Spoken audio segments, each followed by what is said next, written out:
Assalamualaikum warahmatullahi wabarakatuh. Sebelum belajar, marilah kita membaca doa sebelum belajar. Materi hari ini adalah perkembangbiakan tumbuhan secara generatif dan ASEAN. Perkembangbiakan generatif.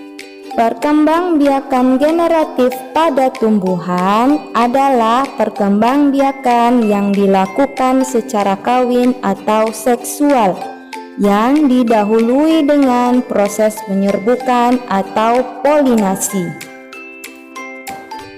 Proses penyerbukan atau peristiwa jatuhnya serbuk sari ke kepala putih dapat melalui beberapa perantara, yaitu angin, air, dan serangga. Proses penyerbukan melalui angin yaitu angin bertiup dan melepaskan serbuk sari dari kepala sari. Kemudian serbuk sari menempel ke kepala putih. Proses penyerbukan melalui air yaitu terjadi pada saat hujan. Air hujan yang tepat jatuh di atas bunga akan mengandung serbuk sari. Kemudian, air hujan akan jatuh mengenai putih. Proses penyerbukan yang terjadi melalui serangga yaitu pada saat serangga menghisap nektar bunga, sebagian serbuk sari akan menempel pada kaki serangga.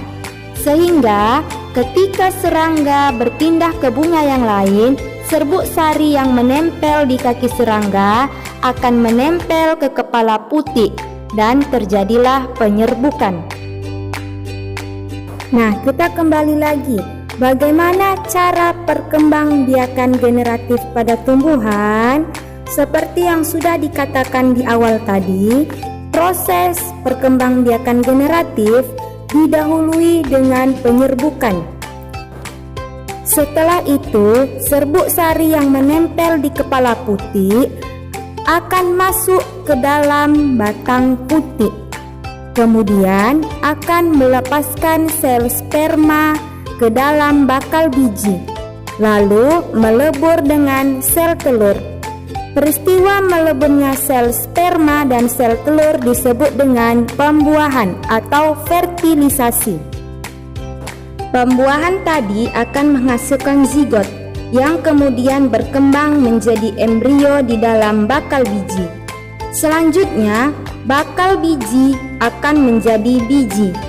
Lalu, biji akan jatuh dan tersebar pada tanah yang subur dan hiduplah kecambah dan akhirnya akan menjadi individu yang baru atau menjadi tanaman yang baru.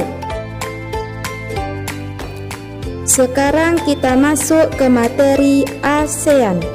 ASEAN adalah singkatan dari Association of Southeast Asian Nations, yang berarti Perhimpunan Bangsa-Bangsa Asia Tenggara.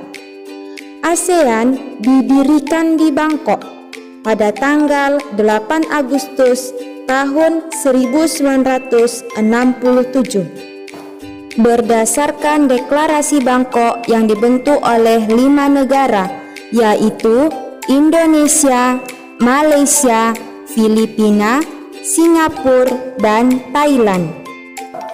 Tokoh pendirinya adalah Adam Malik, Tun Abdul Razak, Narcisco Ramos, S. Rajatnam, dan Tanat Koman.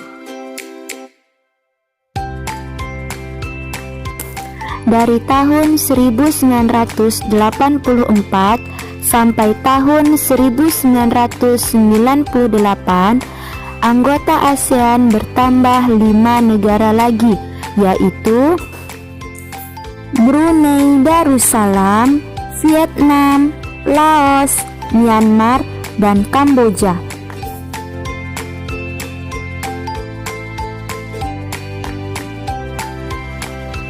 Faktor berdirinya ASEAN ada 4. 1. Persamaan letak geografis. 2. Persamaan dasar kebudayaan. 3. Persamaan nasib. Dan 4. persamaan kepentingan. Untuk lebih lengkapnya, bacalah buku paket tema 6A halaman 13. Setelah belajar, marilah kita mengucapkan hamdalah. Dan Ustazah akhiri dengan Assalamualaikum warahmatullahi wabarakatuh.